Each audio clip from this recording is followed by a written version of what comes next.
এক বাস কন্ডাক্টরকে ধর্মতলী গালিগালাজ দিয়ে চড়থাপ্পড় মারছেন এক ব্যক্তি। ফারাক্কার এনটিপিসি এলাকার ভিডিও ভাইরাল সোশ্যাল মিডিয়ায়। ঘটনায় নিন্দার ঝড় সোশ্যাল মিডিয়া জুড়ে। যদিও বিষয়টি নজরে আসার পরই তৎক্ষণাৎ সমীর ঘোষ নামে ওই ব্যক্তিকে গ্রেফতার করা হয়েছে বলেই জানিয়েছে জঙ্গিপুর জেলা পুলিশের অন্তর্গত ফারাক্কা থানার পুলিশ। ভাইরাল ভিডিওতে দেখা যাচ্ছে একজন দাড়িওয়ালা বাস কন্ডাক্টরকে চড়থাপ্পড় মারছেন আরেক ব্যক্তি।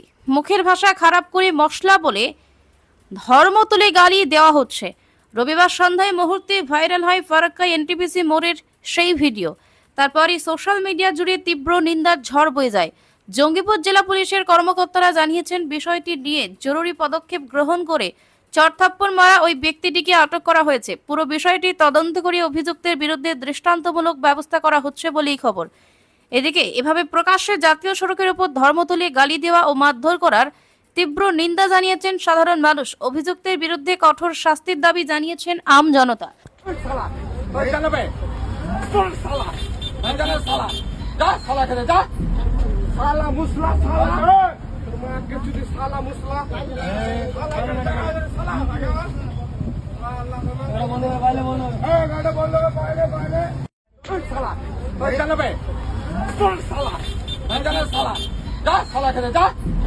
साला मुसला साला मैं किसी दी साला मुसला साला